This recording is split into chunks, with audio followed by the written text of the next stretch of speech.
হেই, hello everyone, আমি দেবাদ্রিত এবং আমার দৈববাণী চ্যানেলে আপনাদের সকলকে স্বাগত জানাই। একটা বেশ গুরুত্বপূর্ণ বিষয় নিয়ে আজকে আলোচনা করতে এসেছি। আলোচনার বিষয় হচ্ছে গিয়ে পিতৃপক্ষ। পিতৃপক্ষ শুরু হয়ে গেছে 8 তারিখ থেকে 20 তারিখ অবধি। এই সেপ্টেম্বর মাসের 8 তারিখ থেকে 20 তারিখ অবধি রয়েছে পিতৃপক্ষ। এই পিতৃপক্ষে ঠিক কি কি করলে আপনার পিতৃপুরুষরা সন্তুষ্ট হবেন এবং বাঞ্ছিত আশীর্বাদ আপনি পাবেন, সেই নিয়েই আমাদের আজকের আলোচনা। দেখুন, দান, জপ, মেডিটেশন, পূজা অর্চনা ইত্যাদির জন্য এই পিতৃপক্ষ প্রশস্ত। আপনি জানেন কি ঠিক কোন জিনিস দান করলে আপনি কিভাবে আপনার পিতৃপুরুষকে সন্তুষ্ট করতে পারেন? পিতৃপক্ষে যে কোনো দান, ধ্যান, পুজো, জপ, তপ ইত্যাদির ফল কিন্তু অনেকাংশে বেশি। দেখুন, দুটো দিক আছে।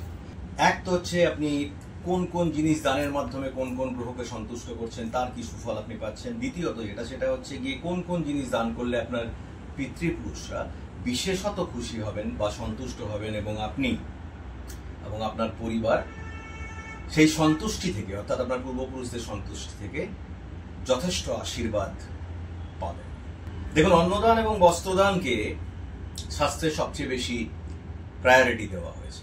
এই পিতৃপক্ষ চলাকালীন, অর্থাৎ 8ই সেপ্টেম্বর থেকে 20 সেপ্টেম্বরের মধ্যে আপনি যদি অসহায়, অভাবী, ভিখারি, প্রতিবন্ধী, অনাথ, অর্থাৎ যাদের ভাত কাপড়ের অভাব রয়েছে, এরকম মানুষজনকে যদি নিয়মিতভাবে অন্নদান করতে পারেন, আপনি ইমেন্স ব্লেসিংস, অর্থাৎ অসীম আশীর্বাদ পাবেন আপনার পিতৃপুরুষদের।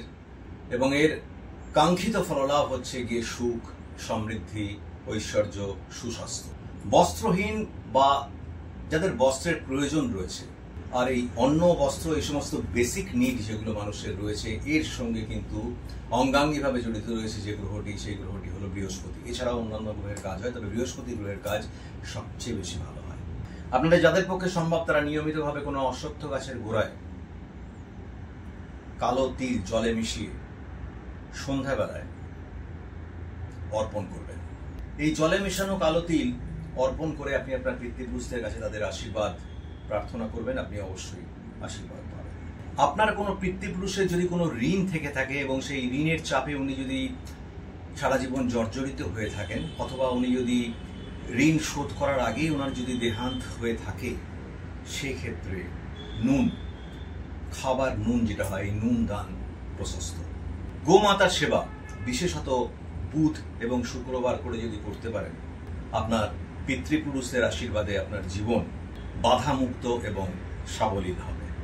এই সময়ের মধ্যে, অর্থাৎ পিতৃপক্ষে যদি আপনি জুতো দান করতে পারেন, তাহলে সেক্ষেত্রে আপনার পিতৃপুরুষরা আপনাকে আকাঙ্ক্ষিত আশীর্বাদ তো করবেই, গ্রহগত দিক দিয়ে দেখতে হলে রাহু, শনি এবং কেতু, এই 3টে গ্রহ সংক্রান্ত সুফল লাভ করবেন। আবারও বলছি, পিতৃপক্ষ 8ই সেপ্টেম্বর থেকে 20 সেপ্টেম্বর, এই সময়টার মধ্যে কোনো কিছু আকাঙ্ক্ষা না করে শুধুমাত্র পিতৃপুরুষদের আশীর্বাদ পাবার উদ্দেশ্যে নিঃস্বার্থভাবে যদি অন্ন, বস্ত্র, জুতো, যে কোনো প্রকারের খাদ্য, কালো তিল, জল এবং নুন দান করতে পারেন, আপনার পিতৃপুরুষদের আশীর্বাদে আপনার জীবনের অনেক বাধা কেটে যাবে। আপনি অবশ্যই সফলতার মুখ দেখবেন। অতএব আন্তরিকভাবে এবং ঐকান্তিকভাবে চেষ্টা করুন এই সময়টাতে, অর্থাৎ এই পিতৃপক্ষে নিয়মিতভাবে দান করার জন্য। হ্যাঁ, আরো একটা কথা, রাস্তার কুকুরকে, স্ট্রিট ডগস, তাদের যদি নিয়মিতভাবে খাবার খাওয়াতে পারেন, মাছকে যদি আটার গুলি খাওয়াতে পারেন, পাখিকে যদি দানা খাওয়াতে পারেন, এগুলোও কিন্তু আপনার পিতৃপুরুষের আশীর্বাদ আপনার জীবনে নিয়ে আসবে। খুব অল্প সময়ের মধ্যেই আপনার পিতৃপুরুষদের আশীর্বাদের ফল আপনার জীবনে প্রতিফলিত হবে।